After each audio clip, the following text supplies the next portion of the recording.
그래, 이놈들아. 이제 내가 복수해줄 차례다. 안녕하세요, 여러분. 저는 올해 73살의 유영식이라고 합니다. 제가 오늘 들려드릴 이야기는 몇 년 전에 제가 겪었던 일인데요. 아마 여러분도 들으시면 깜짝 놀라실 겁니다. 몇 년 전 봄이었습니다. 40년을 함께한 아내가 췌장암으로 세상을 떠났죠. 암 선고를 받은 지 6개월 만이었습니다. 병원비로 많은 돈을 썼지만 결국 아내를 지켜내지 못했습니다. 여보, 나 먼저 가도 너무 슬퍼하지 마요. 우리 상원이랑 잘 지내요. 아내의 마지막 말이었습니다. 장례식을 치르고 집에 돌아왔을 때 그 텅 빈 집에 적막함이란. 아침에 눈을 뜨면 제일 먼저 아내가 없다는 사실이 떠올랐고 그때마다 가슴이 무너져 내렸습니다.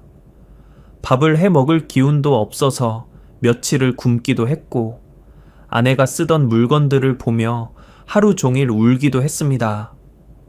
거실 벽에 걸린 결혼사진을 보면 아내의 목소리가 들리는 것 같았습니다. 여보, 밥은 먹었어요. 부엌에 가면 아내가 즐겨 쓰던 앞치마가 걸려 있었고 침실에는 아내의 향수 냄새가 아직도 남아 있었죠. 혼자 지내는 게 이렇게 힘든 일인지 처음 알았습니다. 40년 동안 당연하게 여겼던 일상이 얼마나 소중했는지 아내를 잃고 나서야 깨달았죠. 매일 밤 빈 침대 옆자리를 보며 잠을 청했고 아침이면 습관적으로 여보, 일어났어 라고 말하곤 했습니다. 그렇게 석 달이 지났을 때 아들 상원이가 찾아왔습니다. 아버지, 혼자 계시니까 걱정돼서 왔어요. 아들은 제 수척한 모습을 보더니 눈시울을 붉혔죠. 수염도 제대로 깎지 않고 옷도 며칠째 같은 걸 입고 있었으니까요. 아버지, 이러시면 어머니가 얼마나 속상해 하시겠어요. 제대로 드시지도 않으신 것 같은데. 먹을 기운이 없구나. 혼자 먹는 밥이 무슨 맛이 있겠니? 그래도 건강 챙기셔야죠. 저희도 걱정되고요. 그날 아들은 제가 좋아하는 갈비탕을 사와서 함께 먹었습니다. 오랜만에 누군가와 마주 앉아 밥을 먹으니 눈물이 났죠. 아버지, 너무 외로우시죠? 그래, 40년을 함께 살았는데 혼자 된다는 게 이렇게 힘든 일인 줄 몰랐다. 저희가 자주 찾아뵐게요. 애들도 할아버지 보고 싶어 해요. 상원이는 그날 오래 있다가 갔습니다. 집 청소도 해주고 냉장고에 반찬도 채워놓고 갔죠. 아버지, 혹시 경제적으로 어려우신 건 없으세요? 왜? 어머니 병원비로 많이 쓰셨잖아요. 그때 아들이 조심스럽게 물었습니다. 아버지, 은행 통장에 얼마나 남으셨어요? 저는 한숨을 쉬며 대답했습니다. 3천만 원 정도 남았다. 사실이었습니다. 국민은행 통장에는 정말 3천만 원만 있었거든요. 3천만 원이요? 그럼 생활은 가능하시겠네요. 뭐, 아껴 쓰면 되지. 일주일 후 아들이 또 찾아왔습니다. 이번엔 며느리와 손주들도 함께였죠. 할아버지, 초등학교 3학년 지훈이가 제게 달려들었습니다. 할아버지, 많이 보고 싶었어요. 중학교 1학년 수민이도 제 손을 잡았습니다. 할아버지, 많이 힘드셨죠? 며느리 은정이도 인사를 했습니다. 아버님, 그동안 찾아뵙지 못해서 죄송해요. 애들 학원이다 뭐다 바빴네요. 그날 저녁 아들이 본격적으로 이야기를 꺼냈습니다. 아버지, 혼자 계시는 거 보니까 너무 마음이 아파요. 이 큰 집에 혼자 계시면 얼마나 적적하시겠어요. 상원이의 말에 저는 고개를 끄덕였습니다. 정말 그랬으니까요. 방 3개짜리 아파트가 저 혼자 있기에는 너무 컸죠. 그래서 말인데요, 아버지. 저희 집으로 오시는 게 어떨까요? 너희 집으로? 네. 저희 집도 좁긴 하지만 조금만 개조하면 아버지 방을 만들 수 있어요. 온 가족이 함께 사는 게 좋잖아요. 며느리도 거들었습니다. 맞아요, 아버님. 저희가 정성껏 모실게요. 애들도 할아버지랑 같이 살면 좋아할 거예요. 할아버지, 우리 집으로 오세요. 지훈이도 제 팔을 잡고 흔들었습니다. 그래도 너희한테 폐가 되지 않을까? 무슨 폐예요? 가족인데요. 상원이가 단호하게 말했습니다. 사실 저도 혼자 있기가 너무 힘들었습니다.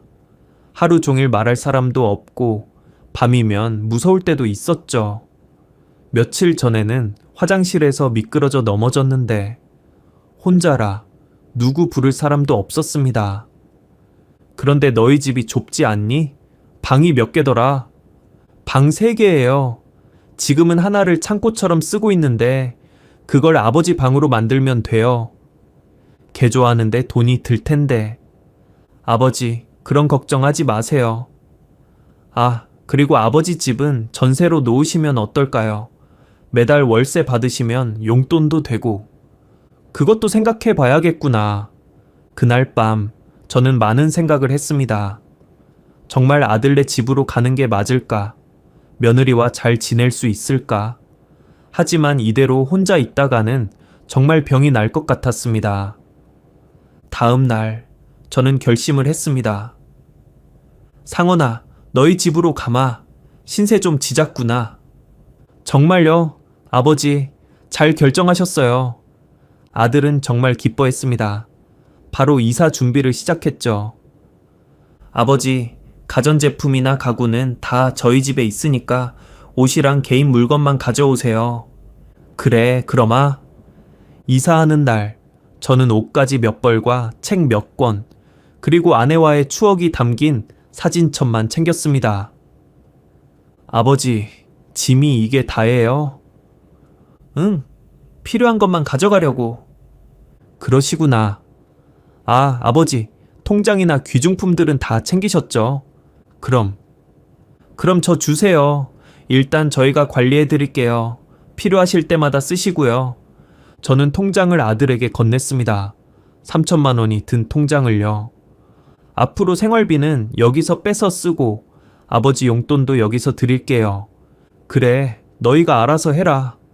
아들네 집으로 가는 차 안에서 손주들이 제잘제잘 떠들었습니다. 할아버지, 제 방 구경시켜 드릴게요. 할아버지랑 매일 게임할 수 있어서 좋아요. 저도 오랜만에 웃었습니다.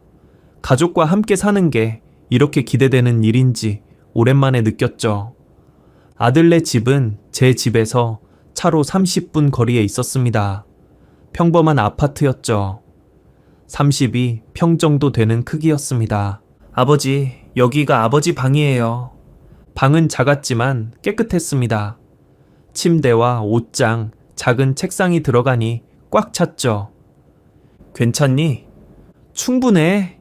혼자 쓰기엔 이 정도면 돼. 그날 저녁, 오랜만에 온 가족이 모여 식사를 했습니다.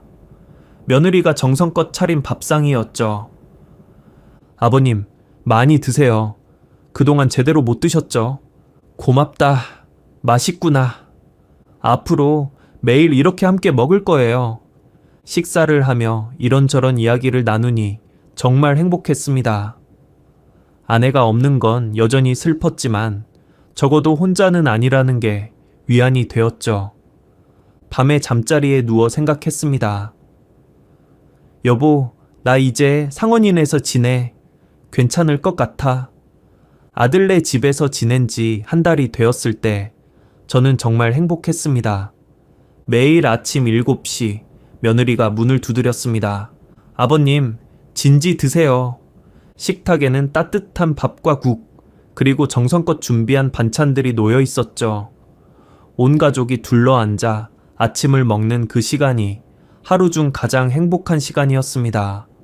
할아버지, 오늘 학교에서 발표 잘해서 선생님한테 칭찬받았어요. 지훈이가 자랑했습니다. 그래? 우리 지훈이 정말 대단하네. 할아버지, 저는 오늘 수학 시험에서 100점 받았어요. 수민이도 지지 않고 말했죠. 우리 수민이도 최고구나.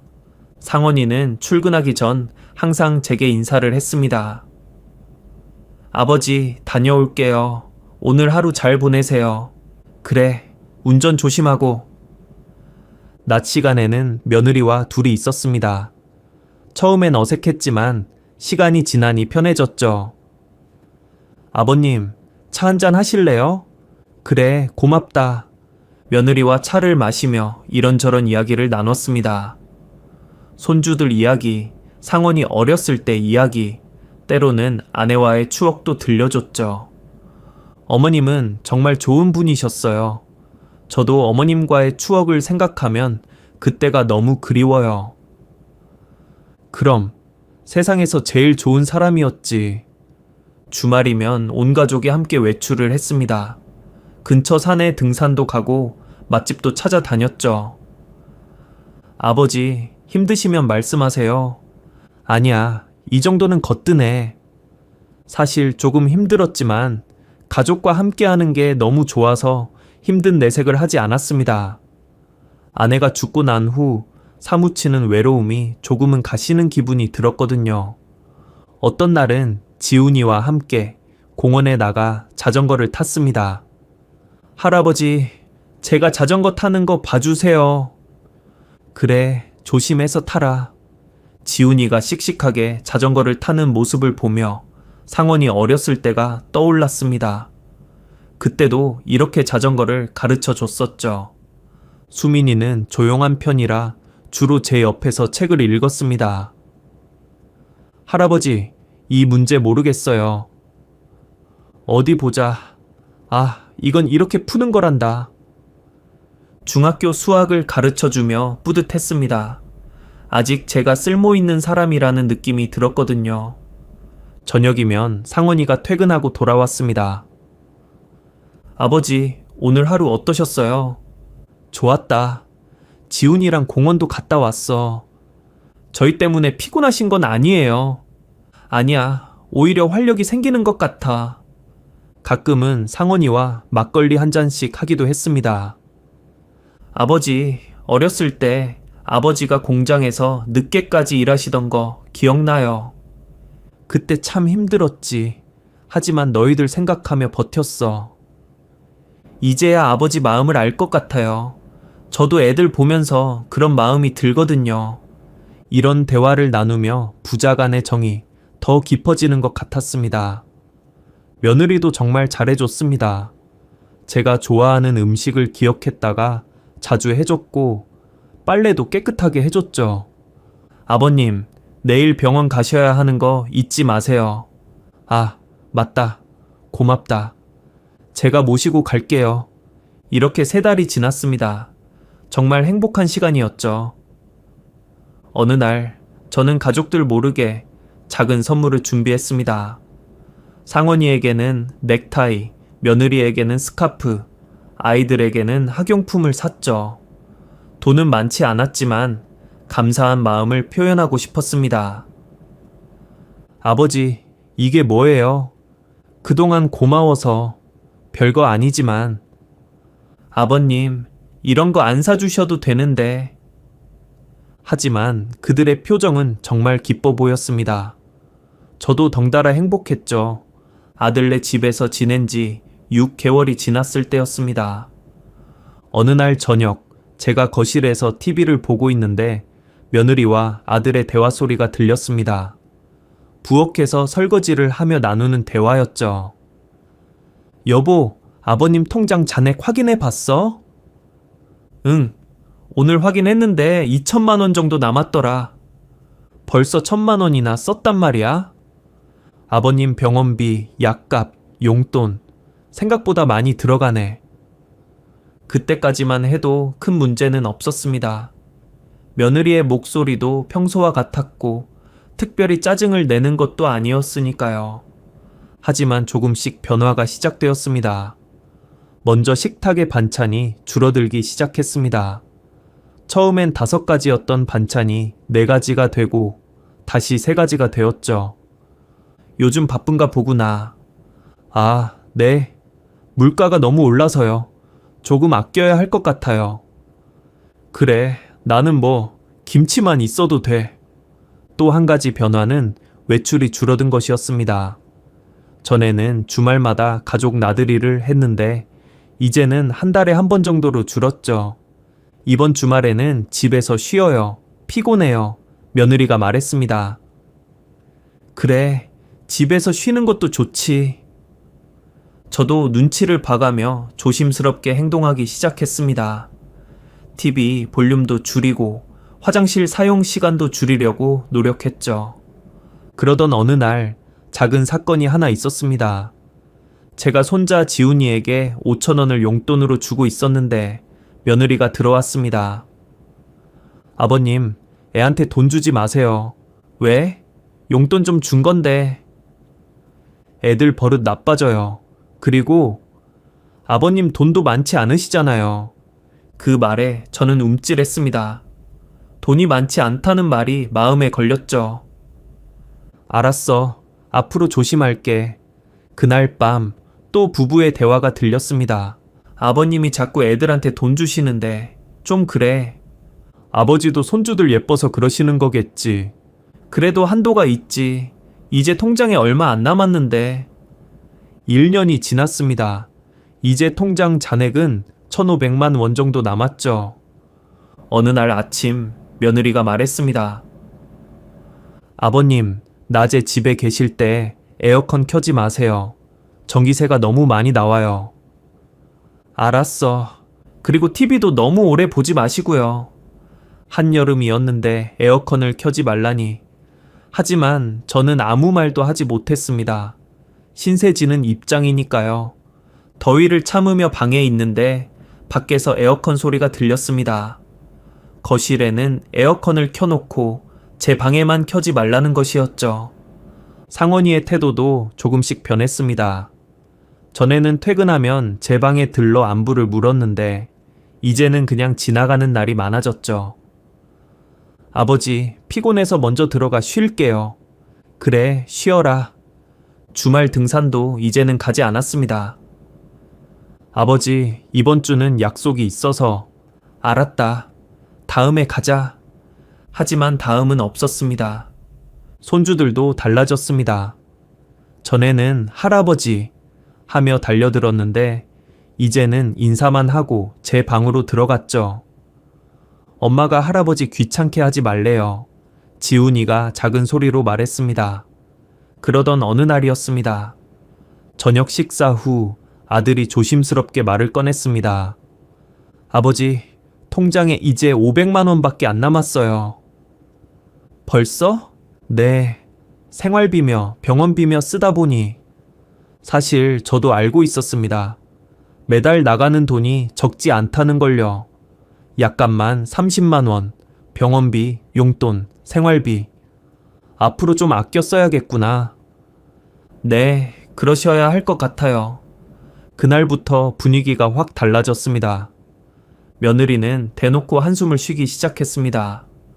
제가 거실에 나가면 또 나오셨네 라는 표정을 지었고 밥을 먹으면 아버님은 왜 이렇게 많이 드세요? 라고 타박했습니다. 나이 드신 분이 이렇게 먹으면 건강에도 안 좋아요. 알았어. 적게 먹을게. 어느 날은 제가 화장실을 사용하고 나오는데 며느리가 기다리고 있었습니다. 아버님, 화장실 좀 깨끗이 사용해 주세요. 미안하다. 그리고 물도 너무 많이 쓰지 마세요. 수도새도 만만치 않아요. 이제 저는 집안에서 숨을 죽이고 살아야 했습니다. 방에서도 나오기가 겁났고 화장실 가는 것도 눈치가 보였죠. 하루는 제가 거실에서 신문을 보고 있는데 며느리 친구들이 놀러 왔습니다. 어머, 아버님 계셨어요? 며느리가 놀란 척했지만 그 표정에는 짜증이 가득했죠. 난 방에 들어갈게. 편히 얘기해라. 네, 그러세요. 제가 방에 들어간 후 거실에서 들리는 대화가 제 귀에 다 들렸습니다. 시아버지 모시고 사는구나. 말도 마. 돈도 이제 거의 없는데 모셔야 하니까. 나중에라도 재산 있지 않을까? 무슨 재산? 병원비로 다 날렸대. 이제 정말 빈털털이야. 힘들겠다. 정말 짐이야, 짐. 그 짐이라는 말이 제 가슴에 비수처럼 꽂혔습니다. 며칠 후 부부 싸움이 일어났습니다. 여보, 우리 정말 언제까지 아버님 모실 거야? 그래도 아버지인데. 아버지는 무슨, 우리 애들 학원비도 부족한데. 수민이 영어 학원 한 달에 50만 원, 지훈이 수학 학원 40만 원, 피아노 학원 30만 원. 그런데 돈 한 푼 없는 노인을 모시고 있으니. 그럼 어떻게 하라고? 요양원이라도 알아봐. 요양원은 좀, 그럼 우리만 계속 희생해야 해? 솔직히 처음에 아버님 모시자고 한 건 당신이잖아. 3천만 원 있다고 해서 그 돈으로 우리 빚도 좀 갚고 하려고 했는데. 그 돈은 아버지 돈이잖아. 그래도 우리가 모시는데 생활비로 쓰는 건 당연하지. 근데 이제 그것도 다 떨어졌어. 앞으로 우리 돈으로 모셔야 한다고. 기생충도 아니고. 기생충. 저는 그 말을 듣고 잠을 이룰 수 없었습니다. 다음 날부터 저는 방에서 나오지 않으려 했습니다. 밥도 배가 안 고프다고 거르기도 했고, 화장실 갈 때만 살금살금 나갔다가 들어갔습니다. 아버님, 방에만 계시면 건강에 안 좋아요. 나가서 산책이라도 하세요. 번역하자면 집에 있지 말고 나가 있으라는 뜻이었겠죠. 저는 할 수 없이 낮 시간에는 근처 공원에 나가 있었습니다. 다른 노인분들과 장기도 두고 벤치에 앉아 시간을 보냈죠. 영식이 자네, 요즘 자주 나오네? 그냥 날씨가 좋아서. 아들내서 불편한가? 못 들은 척 했지만 마음이 아팠습니다. 다음에 봄이 다가왔습니다. 통장 잔액은 이제 300만 원도 차에 남지 않았습니다. 며느리의 눈빛은 날이 갈수록 차가워졌고 아들도 저를 피하기 시작했죠. 어느 날 저녁, 제가 방에 있는데 거실에서 큰 소리가 났습니다. 여보, 나 더는 못 참겠어. 조용히 좀 해. 아버지 들으시면. 들으라고 하는 소리야. 당신이 처음에 뭐라고 했어? 아버님 통장에 3천만 원 있으니까 몇 년은 걱정 없다고 했잖아. 그때는 그렇게 생각했지. 이제 거의 다 떨어졌어. 앞으로 우리 돈으로 모셔야 한다고? 이제 어쩔 거야? 나이 더 드시면 돈 들어갈 일 더 많아진다는 거 몰라. 아무리 그래도는 무슨, 우리도 먹고 살아야지. 당장 내일이라도 나가시라고 해. 그날 밤 저는 짐을 싸기 시작했습니다. 더 이상 여기 있을 수 없다는 걸 알았으니까요. 다음 날 아침 아들이 제 방으로 들어왔습니다. 제가 짐을 싸고 있는 걸 보고 놀랐죠. 아버지, 뭐 하세요? 나가려고. 갑자기 왜? 어제 다 들었다. 너희한테 더 이상 패 끼치고 싶지 않아. 아들이 당황했습니다. 아버지, 그게 아니라. 됐다. 사실 나도 여기 있기 불편했어. 그때 며느리가 들어왔습니다. 나가신다고요? 잘 생각하셨네요. 여보. 뭐? 사실이잖아. 우리도 살아야지. 아들이 고민하는 표정을 지었습니다. 그러다가 한숨을 쉬며 말했죠. 아버지, 사실 저희가 이사를 가게 됐어요. 이사? 네, 회사에서 지방 발령이 나서 작은 집으로 가야 해요. 아버지 방이 없을 것 같아요. 진작 말씀드렸어야 했는데 죄송해요. 거짓말이라는 걸 알았습니다. 상원이는 거짓말할 때 제 눈을 못 봅니다. 그래, 알았다. 정말 죄송해요. 미안해할 거 없다. 그동안 고마웠어. 짐을 다 싸고 나가려는데 문득 생각이 났습니다. 아, 맞다. 상원아. 네, 아버지. 장롱 좀 들어봐라. 밑에 뭐가 있는데 손이 안 닿는구나. 아들이 귀찮은 듯 장롱을 들었습니다. 저는 먼지투성이 낡은 봉투를 하나 꺼냈죠. 그 안에는 오래된 통장이 들어 있었습니다. 며느리가 비웃듯 말했습니다. 통장은 저희 준 게 다 아니었어요. 하긴, 설마 거기 돈이 있겠어요? 있어봤자 얼마나 되겠어요. 저는 대답 없이 통장을 가방에 넣었습니다. 아버지, 혹시 필요하시면. 아들이 지갑을 꺼냈습니다. 됐다. 그래도 차비라도. 정말 괜찮다. 현관을 나서려는데 며느리가 중얼거렸습니다. 드디어 가시네. 아들이 여보라고 했지만 저는 그냥 나왔습니다. 아파트 복도를 걸어 나오는데 다리가 후들거렸습니다. 70 넘은 나이에 갈 곳도 없이 쫓겨나다니. 엘리베이터를 기다리며 뒤를 돌아봤습니다. 아들은 현관문을 닫고 들어갔더군요. 끝까지 배웅도 하지 않았습니다. 아파트를 나와 무작정 걸었습니다. 큰 보따리를 들고 터덜터덜 걷는 제 모습이 얼마나 초라했을까요? 지나가는 사람들이 저를 쳐다봤습니다. 할아버지, 괜찮으세요? 한 젊은 여성이 물었습니다. 네, 괜찮습니다. 그녀는 걱정스러운 눈빛으로 저를 바라보다가 지나갔죠. 평소에 자주 가던 공원에 도착했습니다. 늘 앉던 벤치에 자리를 잡았죠. 3월인데도 바람이 차가웠습니다. 이제 어떻게 살아야 하나 막막했습니다. 돈도 없고 갈 곳도 없고 정말 이대로 노숙자가 되는 건가 싶었죠. 그때 장기 두던 친구들이 왔습니다. 영식이 아닌가? 짐은 왜 들고 있어? 아, 이사 가려고. 이사? 아들 내서? 응. 눈치 빠른 친구들은 더 묻지 않았습니다. 다들 비슷한 처지니까 알아챘겠죠. 혹시 갈 데 있어? 생각 중이야. 우리 집이라도 며칠 있다가 가게. 좁긴 하지만. 고맙지만 괜찮아. 친구들이 가고 저는 혼자 벤치에 앉아 있었습니다. 해가 지고 공원에 가로등이 켜졌습니다. 배가 고팠지만 먹을 돈도 아까웠죠. 정말 이렇게 살아야 하나? 그때였습니다. 가방 속 통장이 생각났죠. 며느리가 비웃던 그 낡은 통장. 사실 저는 처음부터 그 통장에 뭔가 있다는 걸 알고 있었습니다.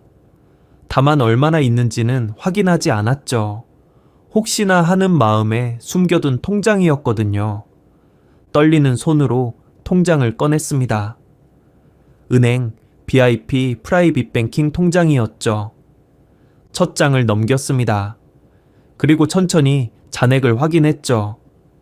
잔액은 놀랍게도 34억이었습니다. 하하하. 저도 모르게 웃음이 터져나왔습니다.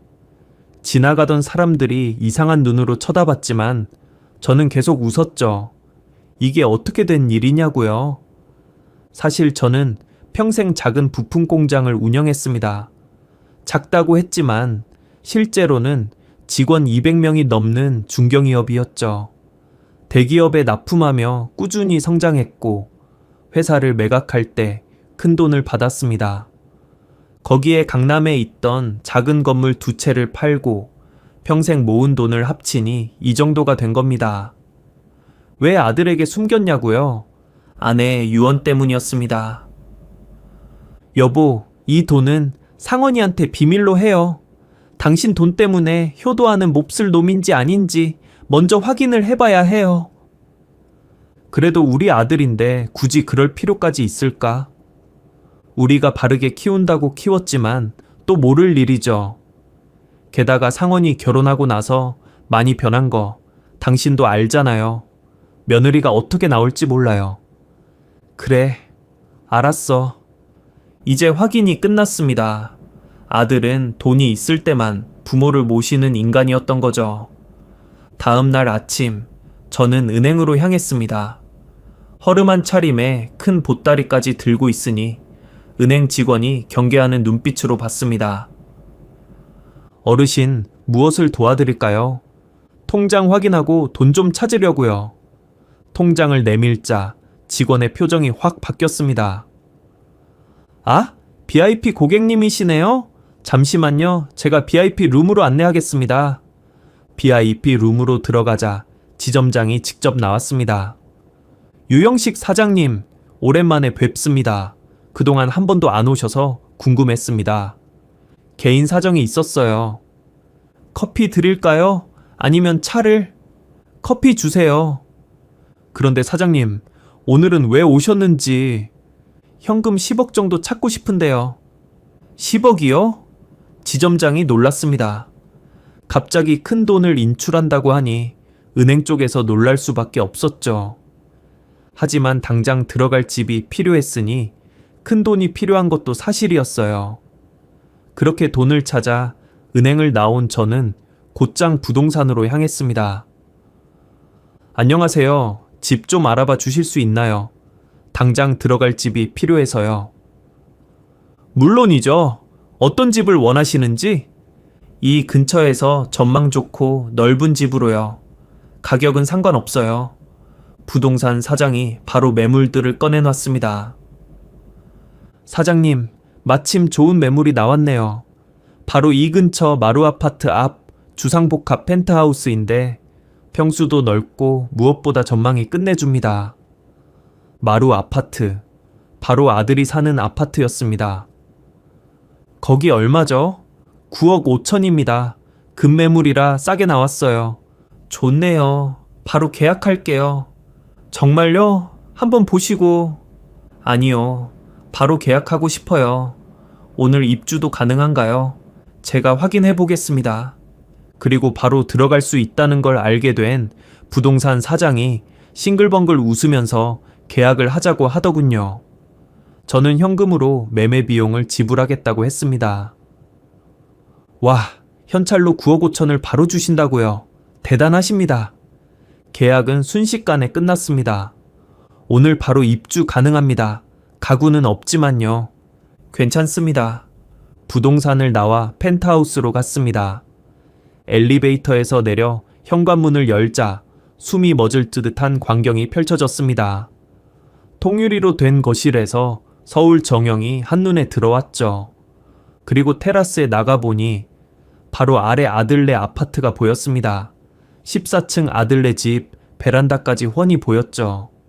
완벽하네. 저는 그 자리에서 또 웃었습니다. 그날부터 바쁜 일정이 시작됐습니다. 펜트하우스에 입주한 다음 날 저는 백화점으로 갔습니다. 어서 오세요.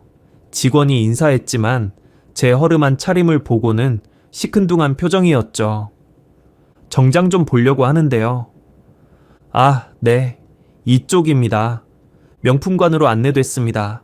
아르마니, 구찌, 프라다. 평생 구경만 했던 브랜드들이었죠. 이 정장 입어봐도 될까요? 네? 이거요? 이거 800만 원인데. 알아요. 입어볼게요. 탈의실에서 정장을 입고 나왔을 때 직원의 표정이 달라졌습니다. 와, 정말 잘 어울리세요. 맞춤복 같아요. 이걸로 할게요. 그리고 다른 것도 몇 벌 더 볼게요. 결국 정장 3벌, 코트 2벌, 구두 5켤레를 샀습니다. 계산할 때 직원이 놀랐죠. 현금으로 하실 거예요? 카드로 할게요. 블랙카드를 꺼내자 직원들이 모두 달라붙었습니다. 고객님, 앞으로 자주 이용해 주세요. VIP 라운지도 이용하실 수 있습니다. 미용실에도 갔습니다. 강남의 유명한 미용실이었죠. 어떻게 해드릴까요? 젊어 보이게 해주세요. 네, 맡겨주세요. 네, 시간이 걸렸습니다.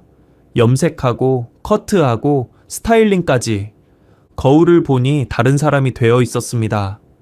10년은 젊어 보였죠. 와, 변신 대성공이에요. 그 다음은 가구였습니다. 전체 인테리어를 다 바꾸고 싶은데요. 예산이 어느 정도 되시나요? 제한 없어요. 인테리어 업체 사장이 직접 나왔습니다. 최고급으로 해드리겠습니다. 한 달이면 완성됩니다. 좋아요. 그렇게 한 달이 지났습니다. 펜트하우스는 완전히 다른 공간이 되었죠. 이탈리아 가구, 독일 주방, 최고급 가전제품들.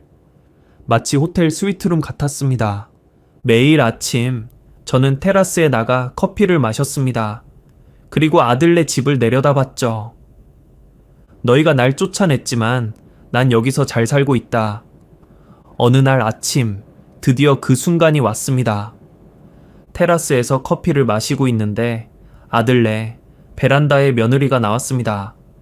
분리수거를 하러 나온 것 같았죠. 마침 날씨가 좋아서 구름 사이사이로 햇빛이 비추고 있었어요. 며느리가 무심코 위를 올려다봤습니다. 그리고 저와 눈이 마주쳤죠. 처음엔 그냥 지나치려 했는데 뭔가 이상하다고 느꼈는지 다시 보더군요. 저는 손을 흔들었습니다. 며느리의 눈이 점점 커졌습니다. 믿을 수 없다는 표정이었죠. 아, 아버님? 말소리는 들리지 않았지만 입모양으로 알 수 있었습니다. 며느리는 분리수거 봉투를 떨어뜨리고 집으로 뛰어들어갔습니다. 얼마 안 되어 제 핸드폰이 울렸습니다. 아들이었죠. 하지만 받지 않았습니다. 계속 전화가 왔지만 전부 무시했죠. 그날 저녁 7시 초인종이 울렸습니다. 모니터를 보니 아들 내외가 서 있었습니다. 둘 다 넋이 나간 표정이었죠. 누구세요? 아버지 맞으시죠? 저 상원이에요. 상원이? 무슨 일이니? 문을 열었습니다. 아들 내외는 제 모습을 보고 또 한 번 놀랐습니다. 완전히 달라진 모습이었으니까요. 들어와. 거실로 들어선 두 사람은 입을 다물지 못했습니다. 이게 다 뭐예요? 며느리가 말을 더듬었습니다. 앉아. 차라도 한잔할까? 아버지, 여기가 정말 아버지 집이에요. 그래, 어떻게? 돈이 없다고 하셨잖아요. 내가 언제 돈이 없다고 했니? 너희가 아는 통장에만 돈이 없었을 뿐이야. 그럼 내가 집에서 가져온 그 통장 있지?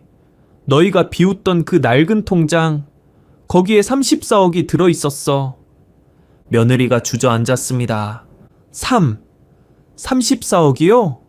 34억이라니. 그럼 아버님은 처음부터 부자였단 말이에요? 며느리가 믿을 수 없다는 표정으로 물었습니다. 그래, 내가 운영하던 회사 팔고 부동산 정리하고 평생 모은 돈이야. 그런데 왜 숨기신 거예요? 아들이 물었죠. 너희가 날 진심으로 대하는지 알고 싶었어. 돈 때문이 아니라 정말 부모로서 모시는지. 결과는 뻔했지. 돈이 떨어지자마자 날 쫓아냈잖아. 아들이 무릎을 꿇었습니다. 아버지, 죄송합니다. 정말 죄송합니다. 며느리도 무릎을 꿇었죠. 아버님, 저희가 잘못했어요. 다시 기회를 주세요. 기회? 무슨 기회? 다시 저희와 함께 사세요. 이번엔 정말 잘 모실게요. 저는 차갑게 웃었습니다. 이제 와서 내가 돈이 있으니까? 아니에요. 정말 그게 아니라. 상원아, 너는 나한테 뭐라고 했지? 회사에서 지방 발령 났다고, 작은 집으로 이사 간다고, 다 거짓말이었잖아. 아들이 고개를 숙였습니다. 죄송합니다. 그리고 넌 뭐라고 했지? 돈 한 푼 없는 기생충이라고 했지. 그 말이 얼마나 가슴 아팠는지 아니? 며느리가 울기 시작했습니다. 정말 죄송해요. 제가 돈에 눈이 멀었어요. 그래, 적어도 솔직하네. 아버지, 그래도 저는 아버지 아들이잖아요. 아들? 부모를 돈으로 판단하는 아들은 필요 없어. 그럼 저희는 어떻게 해요? 그건 너희가 알아서 할 일이야. 저는 자리에서 일어났습니다. 이제 나가봐. 다시는 찾아오지 마. 아버지, 손주들은 따로 만날 거야. 용돈도 주고 학비도 대주지. 하지만 너희와는 끝이야. 아버지, 제발, 나가. 아들이 갑자기 큰 소리로 말했습니다. 아버지, 그래도 너무하시잖아요. 저희가 잘못했지만 혈육인데. 혈육? 너희가 날 쫓아낼 때는 혈육이 아니었나? 더 이상 할 말이 없었는지 두 사람은 일어났습니다. 현관까지 따라 나가며 저는 마지막으로 한마디 했습니다. 너희가 나를 내쫓을 때 느꼈던 그 절망감, 배신감, 이제 너희도 느껴봐. 문을 닫는 순간 복도에서 며느리의 울음소리가 들렸습니다. 저는 테라스로 나가 다시 커피를 마셨습니다. 가슴이 시원하면서도 한편으로는 씁쓸했죠. 그 후로도 아들 내외는 계속 찾아왔습니다. 처음 일주일은 매일 왔죠. 문 앞에서 몇 시간씩 서 있기도 했습니다. 아버지, 문 좀 열어주세요. 정말 잘못했어요. 아버님, 한 번만 용서해 주세요. 하지만 저는 문을 열지 않았습니다. 편지도 놓고 갔습니다. 아버지, 불효자가 잘못했습니다. 다시는 그러지 않을게요. 한 번만 용서해 주세요. 아버님, 매일 후회하고 있어요. 저희가 얼마나 큰 잘못을 했는지 이제 알았어요. 한 달이 지나자 횟수가 줄었습니다. 일주일에 2~3번 정도. 어느 날 손주들이 왔습니다. 할아버지, 저희예요. 수민이랑 지훈이요. 손주들의 목소리에 마음이 약해졌지만 그래도 문을 열지 않았습니다. 할아버지, 보고 싶어요. 한 번만 만나주세요. 미안하구나. 다음에 따로 만나자. 네, 할아버지. 아이들의 발걸음 소리가 멀어졌습니다. 일주일 후 제가 먼저 연락했습니다. 수민아, 할아버지야. 할아버지, 전화 주셔서 감사해요. 이번 주말에 만나자. 밥 먹고 놀이공원 가자. 정말요? 엄마 아빠도 같이요. 아니, 너희들만. 아, 네. 토요일 강남의 호텔 레스토랑에서 손주들을 만났습니다. 할아버지, 정말 멋있어지셨어요. 그래? 할아버지가 젊어졌니? 식사를 하며 이런저런 이야기를 나눴습니다. 엄마 아빠가 많이 힘들어해요. 수민이가 조심스럽게 말했습니다. 그래? 매일 울어요. 할아버지한테 잘못했다고? 할아버지, 용서해 주시면 안 돼요. 수민아, 어른들 일은 복잡한 거란다. 그래도 가족인데. 지훈이도 거들었습니다. 할아버지, 저희 다시 같이 살면 안 돼요? 할아버지는 혼자 사는 게 편해. 대신 너희는 자주 보자. 네. 아이들에게 용돈을 주고 선물도 사줬습니다. 와, 할아버지 최고. 공부 열심히 하고 부모님 말씀 잘 들어. 네. 헤어질 때 수민이가 말했습니다. 할아버지, 그래도 언젠가는 용서해 주세요. 저희도 슬퍼요. 손주들과 헤어진 후 저는 새로운 삶을 계획했습니다. 먼저 운동을 시작했습니다. 강남의 고급 헬스클럽에 등록했죠. 어르신 처음이세요? 네, 운동 좀 하려고요. PT 받으시겠어요? 네, 최고 트레이너로 부탁해요. 일주일에 3번 2시간씩 운동했습니다. 처음엔 힘들었지만 점점 재미있어졌죠. 골프도 배우기 시작했습니다. 사장님, 자세가 좋으세요. 금방 늘겠어요. 그래요? 열심히 해야겠네. 최고급 골프클럽 회원권도 구입했습니다. 가격이 3억이 넘었지만 이제 돈은 문제가 아니었죠. 미술품 수집도 시작했습니다. 이 작품은 어떠세요? 유명 작가의 초기작인데 마음에 드네요. 구매할게요. 집은 점점 갤러리처럼 변해갔습니다. 여행도 다녔습니다. 파리, 로마, 뉴욕, 도쿄. 평생 가보고 싶었던 곳들을 다녔죠. 1등석 비행기에 5성급 호텔. 아내와 함께 가고 싶었던 곳들이었습니다. 노인복지재단에도 기부했습니다. 제가 기부를 하고 싶은데요. 기부를요? 정말 감사합니다. 일단 이쪽에 앉으셔서 얘기 좀 나누시죠. 요즘 들어 기부자들이 줄어 재단이 많이 힘들거든요. 그런데 이런 시기에 선뜻 기부를 해주신다고 하니까 너무 감사하네요. 아닙니다. 진작 했어야 하는 것을 제가 좀 늦었어요. 이 돈은 독거노인들을 위해 써주세요. 세상에, 1억이나 되는 돈을요? 네, 꼭 좋은 곳에 쓰겠습니다.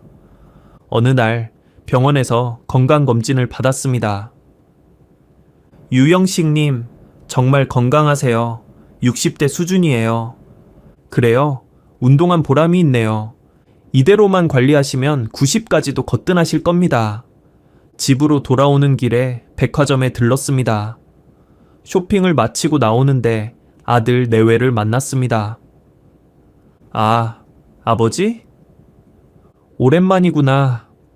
아들은 많이 야위어 보였고 며느리도 초췌했습니다. 잘 지내세요? 아들이 물었습니다. 당연하지. 너희는? 저희는? 그럭저럭요. 그래, 잘 지내. 그냥 지나치려는데 며느리가 말했습니다. 아버님, 정말 죄송해요. 이제 와서 사과해도 늦었어. 알아요. 하지만 정말 후회하고 있어요. 후회는 너희가 할 일이고 난 내 삶을 살 거야. 아들과 마주친 지 1년이 지났습니다. 저는 더욱 바쁘게 살았습니다. 오전에는 운동, 오후에는 골프나 문화생활, 저녁에는 지인들과 모임. 골프 실력도 많이 늘었습니다. 유 회장님, 이제 아마추어 대회 나가셔도 되겠어요. 하하, 과찬이에요. 골프장에서 만난 사람들과 친해졌습니다. 모두 성공한 사업가들이었죠. 유 회장님은 뭐 하시던 분이에요? 자동차 부품 회사 했었어요. 아, 그래서 그렇게 성공하셨구나. 새로운 친구들과 어울리며 외롭지 않았습니다. 손주들과는 매달 만났습니다. 할아버지, 저 이번에 전교 1등 했어요. 수민이가 자랑했습니다. 정말? 우리 수민이 대단하네. 할아버지가 학원비 내주셔서 그래요. 아니야, 수민이가 열심히 했으니까지. 지훈이도 많이 컸습니다. 할아버지, 저 이제 중학생이에요. 벌써? 시간 참 빠르구나. 할아버지, 아빠가 요즘 택시 운전해요. 택시 운전? 네, 회사 그만두고. 엄마도 마트에서 일해요. 마음이 복잡했습니다. 그래도 자식인데. 힘들지, 좀요. 그래도 열심히 사신대요. 그날 밤 많은 생각을 했습니다. 복수는 했지만 이게 정말 제가 원했던 건가? 하지만 용서하기엔 아직 이르다고 생각했습니다. 대신 변호사를 통해 익명으로 도움을 주기로 했습니다. 아들, 가족의 집 전세금을 대신 내주고 싶은데 제가 도운 건 비밀로 해주세요.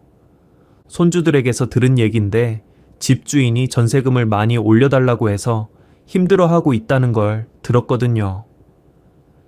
네, 알겠습니다. 며칠 후 수민이한테 전화가 왔습니다. 할아버지, 누군가가 우리 집 전세금을 내줬대요. 그래? 다행이구나. 아빠가 누군지 모르겠대요. 할아버지 아니에요? 아니란다. 그렇구나. 적어도 손주들이 길거리에 나앉는 건 막았습니다. 어느 날 저는 아내의 무덤을 찾았습니다.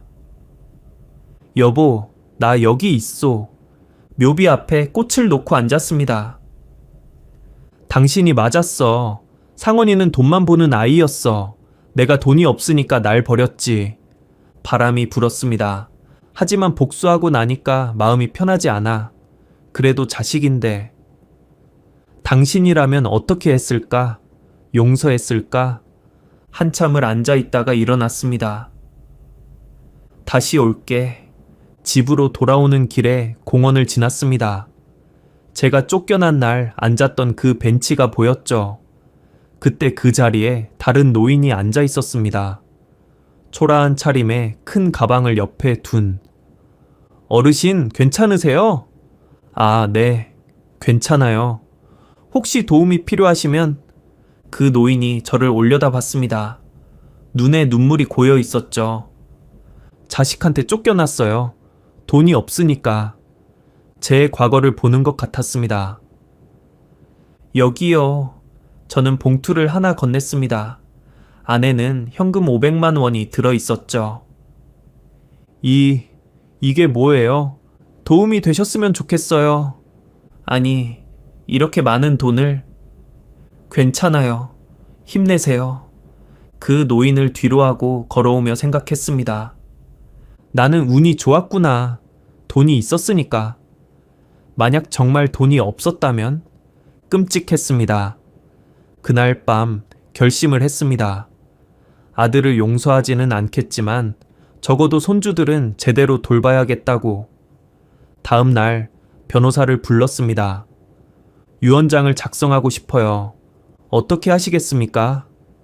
재산의 2분의 1은 손주들에게 주고 나머지는 노인복지재단에 쓰고 싶어요.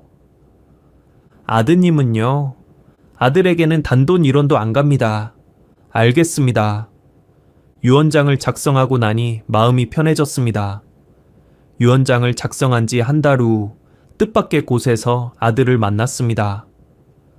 병원이었죠. 정기검진을 받으러 갔다가 복도에서 마주친 겁니다. 아버지? 상원아, 아들은 환자복을 입고 있었습니다. 무슨 일이니? 그냥 검사 좀... 무슨 검사? 위내시경이요. 하지만 아들의 표정이 심상치 않았습니다. 정말 그것뿐이니? 말해봐. 위암 의심된대요. 조직검사 했어요. 가슴이 철렁했습니다. 뭐? 위암? 초기일 거예요. 걱정 마세요. 걱정 말라니. 언제 결과 나오니? 일주일 후요? 치료비는 모아둔 게 있어요. 거짓말이라는 걸 알았습니다. 상원아, 네.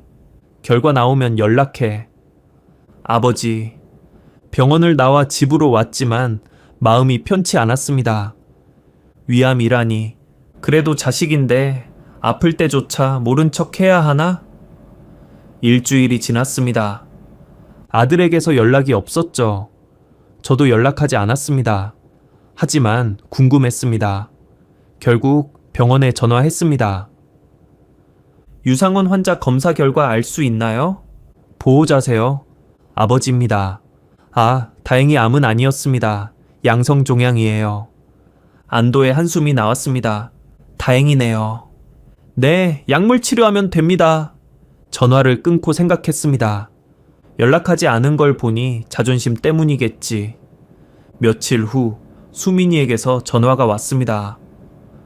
할아버지, 아빠가 병원에서 치료받고 있어요. 알고 있다. 할아버지가 도와주실 수 있나요? 수민아, 알아요. 아빠가 잘못했어요. 하지만 그래도 할아버지 아들이잖아요. 할아버지, 제발요. 결국 또 익명으로 병원비를 냈습니다. 그렇게 시간이 흘렀습니다. 저는 나이를 더 먹었지만 여전히 건강했습니다. 매일 운동하고 골프 치고 여행 다니며 살았죠. 손주들은 많이 컸습니다. 손주들을 위해서는 학비를 아끼지 않았지만 아들 내외와는 여전히 연락하지 않았습니다. 가끔 마주칠 때도 있었지만 그냥 인사만 하고 지나갔죠. 어느 날 오랜 친구가 물었습니다. 자네 가족은 없나? 있지. 그런데 왜 혼자 다니나? 사정이 있어서. 화해하게. 나이 들수록 가족이 중요해. 그 말이 마음에 남았습니다. 정말 이대로 평생 원수처럼 살아야 하나? 하지만 아직은 용서할 수 없었습니다. 그들이 저에게 준 상처가 너무 컸으니까요. 대신 계속 익명으로 도움을 줬습니다. 아들이 택시 사고를 냈을 때도, 며느리가 아팠을 때도. 그들은 누가 돕는지 몰랐지만 저는 계속 지켜봤습니다. 어느 날 수민이가 특별한 부탁을 했습니다. 할아버지, 제 졸업식에 와주실 수 있어요? 그럼 당연히 가야지. 그런데 엄마, 아빠도 오실 거예요. 같이 앉지 않아도 돼요. 그냥 와주세요.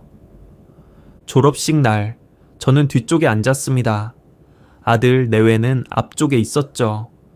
수민이가 졸업장을 받을 때 저는 눈물이 났습니다. 내 손녀가 이렇게 컸구나. 졸업식이 끝나고 수민이가 왔습니다. 할아버지, 와주셔서 감사해요. 수민이 졸업 축하한다. 그때 아들 내외도 다가왔습니다. 아버지, 와주셔서 감사합니다. 수민이 때문에 온 거야. 어색한 침묵이 흘렀습니다. 그때 수민이가 말했습니다. 오늘만이라도 가족사진 한 장 찍으면 안 될까요?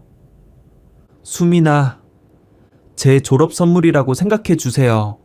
결국 사진을 찍었습니다. 오랜만에 가족 사진이었죠. 사진 속에서 우리는 어색하게 웃고 있었습니다. 헤어지면서 며느리가 작은 소리로 말했습니다. 그동안 누군가가 계속 도와줬어요. 아버님이시죠? 감사합니다. 그리고 정말 죄송해요. 저는 대답하지 않고 돌아섰습니다. 수민이 졸업식 후 일주일 뒤 아침 일찍 초인종이 울렸습니다. 모니터를 보니 택배 기사였죠. 유영식님, 맞으세요? 등기우편입니다. 평범한 흰 봉투였습니다. 하지만 보낸 사람 이름을 보는 순간 손이 떨렸습니다. 유상권이라고 적혀 있었거든요. 거실 소파에 앉아 한참을 봉투만 쳐다봤습니다.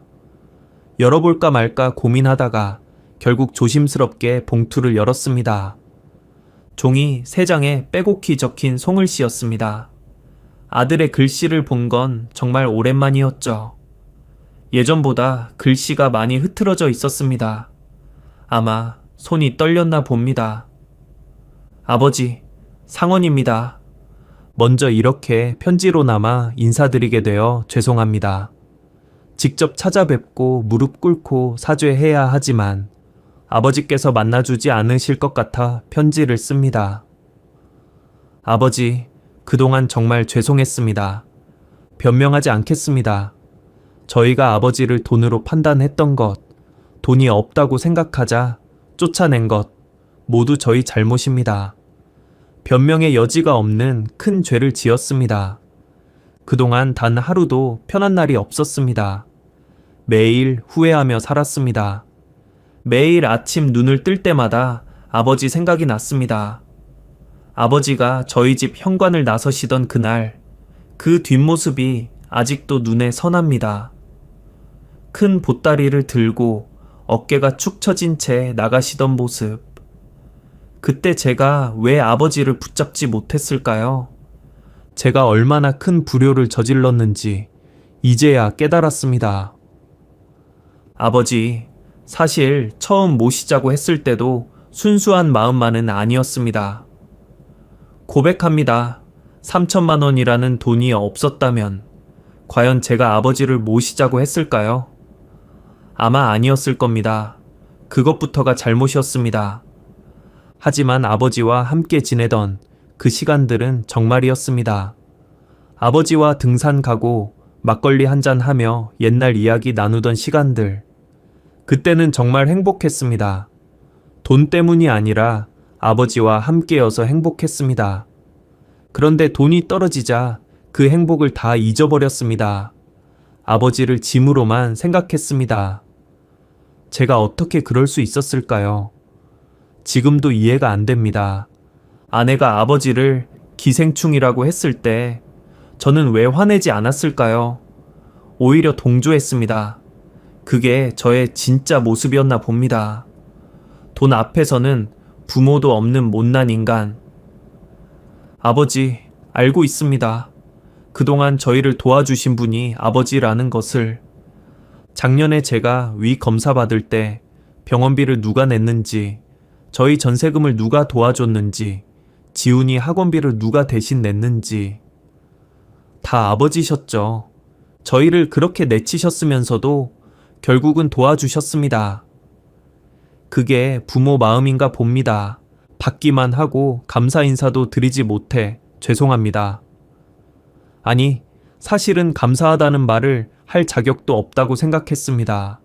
이 편지를 쓰면서도 계속 고민했습니다. 제가 무슨 자격으로 아버지께 편지를 쓰는지. 하지만 꼭 전하고 싶은 말이 있었습니다. 아버지, 정말 죄송합니다. 그리고 감사합니다. 용서는 바라지 않습니다. 저희가 한 일은 용서받을 수 없는 일이니까요. 다만 한 가지만 부탁드립니다. 건강하세요. 멀리서라도 아버지가 건강하신 모습을 볼 수 있다면 그것만으로도 감사하겠습니다. 수민이가 졸업식에 와주셔서 정말 감사하다고 전해달래요. 사진 찍을 때 아버지가 어색하게 웃으셨지만 그래도 함께 찍어주셔서 너무 기뻤대요. 그 사진을 방에 걸어놨답니다. 지훈이도 할아버지 보고 싶다고 매일 말합니다. 하지만 저희 때문에 할아버지가 힘드실까봐 참으라고 했습니다. 아내도 많이 후회하고 있습니다. 그때 왜 그런 말을 했는지 자기가 사람이 아니었다고 매일 자책합니다. 용서해달라고 말할 자격도 없다고 울기만 합니다. 아버지, 마지막으로 한 가지만 더 말씀드리겠습니다. 이제야 깨달았습니다. 부모님이 계신다는 것 자체가 얼마나 큰 축복인지를. 돈이 있고 없고가 중요한 게 아니었습니다. 아버지가 계신다는 것, 그것만으로도 저는 행복한 사람이었는데 그걸 몰랐습니다. 이제는 압니다. 하지만 너무 늦었죠. 그래도 아버지가 건강하게 계신다는 것만으로 감사합니다. 부디 건강하세요. 오래오래 사세요. 그래서 저희가 죗값을 치를 시간을 주세요. 평생 후회하며 살겠습니다. 아들이 아니라 죄인 상원 올림. 추신, 아버지가 좋아하시는 막걸리를 문 앞에 놓고 갑니다. 드실지 모르겠지만 예전에 함께 마시던 그 막걸리입니다. 편지를 다 읽었을 때 제 얼굴은 이미 눈물로 범벅이 되어 있었습니다. 한 장 한 장 다시 읽었습니다. 글씨가 흐트러진 부분들이 있었는데 아마 아들도 울면서 쓴 모양이었습니다. 종이에 번진 자국들이 그걸 말해주고 있었죠. 편지지를 접어 봉투에 다시 넣고 한참을 앉아 있었습니다. 처음으로 아들이 진심으로 사과한 것 같았습니다. 돈을 바라는 것도 아니고 용서를 구하는 것도 아니고 그저 잘못을 인정하고 사과하는 편지였습니다. 하지만 아직도 마음 한구석이 풀리지 않았습니다. 정말 진심일까? 아니면 또 돈 때문일까? 의심이 완전히 사라지지 않았습니다. 한번 배신당한 상처가 너무 깊었으니까요. 현관문을 열어봤습니다. 정말로 막걸리 2병이 놓여 있었습니다. 우리가 함께 마시던 그 브랜드였죠.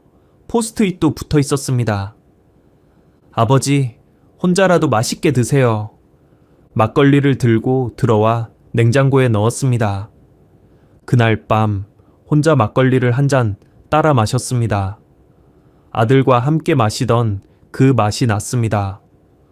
씁쓸하면서도 그리운 맛이었죠. 편지를 서랍에 넣어두고 며칠을 고민했습니다. 답장을 할까 말까, 용서를 할까 말까. 아들의 편지를 받은 뒤 일주일이 지났습니다. 그 일주일 동안 저는 편지를 수십 번은 다시 읽었습니다. 읽을 때마다 마음이 흔들렸죠. 용서할까 말까, 만날까 말까. 하지만 결론을 내리지 못하고 있었습니다. 그날 아침도 평소처럼 테라스에서 커피를 마시고 있었습니다. 아침 8시쯤이었죠. 휴대폰이 울렸습니다. 화면을 보니 지훈이었습니다. 할아버지, 저 지훈이에요. 목소리가 떨리고 있었습니다. 울먹이는 것 같았죠. 지훈아, 무슨 일이야? 왜 울어? 할아버지, 아빠가... 불안한 예감이 들었습니다. 아빠가 왜? 무슨 일이야? 아빠가 쓰러졌어요. 지금 응급실이에요. 할아버지, 빨리 와주세요. 순간 머릿속이 하얘졌습니다. 커피잔을 떨어뜨릴 뻔했죠. 어느 병원이니? 서울대병원이요. 할아버지, 제발 빨리요. 전화를 끊자마자 옷을 갈아입고 뛰어나갔습니다. 택시를 잡아 타고 병원으로 향하는 동안 온갖 생각이 들었습니다. 상원이가 왜 쓰러졌을까? 큰 병이라도 걸린 건가? 내가 너무 매정하게 대해서 스트레스 받아 쓰러진 건가? 병원에 도착하니 응급실 앞 대기실에 며느리와 손주들이 있었습니다. 며느리는 울고 있었고 수민이가 며느리를 달래고 있었죠. 지훈이는 의자에 앉아 고개를 숙이고 있었습니다. 제 모습을 본 며느리가 벌떡 일어났습니다. 아버님, 무슨 일이야? 상원이가 왜 쓰러진 거야? 과로로 쓰러졌대요. 과로? 며느리가 울먹이며 설명했습니다. 새벽 5시에 일어나서 밤 12시까지 택시 운전했어요. 매일이요. 주말도 없이. 왜 그렇게 무리를? 돈을 많이 벌어야 한다고, 열심히 사는 모습을 보여야 한다고. 가슴이 먹먹해졌습니다. 언제부터 그렇게 일한 거야? 아버님한테 쫓겨난 다음 날부터 시작했어요. 며느리가 대답했습니다. 하루도 안 쉬고? 네, 아무리 말려도 안 들었어요. 자기가 잘못했으니까 벌이라도 받아야 한다고. 그때 응급실 문이 열리고 의사가 나왔습니다. 유상원 환자 보호자세요? 네, 저는 환자 아버지입니다. 제가 나섰습니다. 아, 아버님이시군요. 극도의 피로 누적으로 인한 쇼크입니다. 혈압이 급격히 떨어져서 쓰러지신 거예요. 조금만 늦었으면 위험했을 겁니다. 지금은 괜찮은 겁니까? 네, 안정을 취하면 회복될 겁니다. 하지만 의사가 심각한 표정을 지었습니다. 하지만 뭡니까? 전체적인 건강 상태가 매우 안 좋습니다. 영양실조에 가까운 상태고 스트레스성 위염도 심하고 불면증도 심각한 것 같습니다. 얼마나 무리하신 건지. 최소한 한 달은 절대 안정이 필요합니다. 의사가 가고 저는 병실로 향했습니다. 일반 병실로 옮겨진 아들을 봤습니다. 창백한 얼굴에 링거를 맞고 누워 있었죠. 광대뼈가 튀어나올 정도로 야위었고 손등에는 뼈가 도드라져 보였습니다. 제 발자국 소리를 들었는지 아들이 눈을 떴습니다. 아, 아버지. 목소리도 쉬어 있었습니다. 아버지가 왜 여기? 왜긴 왜야? 네가 쓰러졌다는데. 아들의 눈에 눈물이 고였습니다. 죄송해요. 쟤 때문에 오시게 해서. 그런 소리 하지 마. 왜 이렇게 무리했니? 그냥 열심히 살고 싶었어요. 하루에 16시간씩 일했다며. 미쳤구나. 그렇게 일하면 몸이 나만 하겠니? 돈을 벌어야 했어요. 그래야 조금이라도 뭐, 아버지한테 떳떳해질 수 있을 것 같았어요. 눈물이 났습니다. 화도 났습니다. 바보 같은 놈, 그게 떳떳한 거니? 몸 망가뜨리는 게? 죄송해요. 그만 좀 사과해라. 지긋지긋하다. 잠시 침묵이 흘렀습니다. 병실 창밖으로 봄 햇살이 들어왔습니다. 따뜻한 햇살인데도 아들의 얼굴은 그늘져 보였죠. 내 편지 받았다. 아들이 놀란 눈으로 저를 봤습니다. 읽으셨어요? 막걸리도 잘 마셨다. 아들이 약하게 웃었습니다. 아버지가 좋아하시는 걸로 샀어요. 알아. 가족들이 모두 모인 병실. 저는 의자에 앉아 아들을 봤습니다. 그리고 결심했죠. 이제 그만하자. 더 이상 미워하고 원망하는 건 의미가 없다. 상원아, 네, 아버지. 일단 푹 쉬어. 건강부터 회복하고 나머지는 나중에 이야기하자. 아버지, 오늘은 내가 있을게. 가족들은 집에 가서 쉬어. 아버님도 가세요. 저희가 있을게요. 며느리가 말했습니다. 아니야. 오늘은 내가 지킬 거야. 그날 밤, 저는 병실 소파에서 밤을 새웠습니다. 아들이 자는 모습을 보며 많은 생각을 했죠. 어렸을 때 아파서 병원에 입원했던 상원이를 밤새 지켰던 기억이 났습니다. 그때는 아내와 함께였죠. 여보, 우리 아들이 이렇게 됐소. 내가 너무 매정했나? 새벽에 아들이 잠꼬대를 했습니다. 아버지, 죄송해요.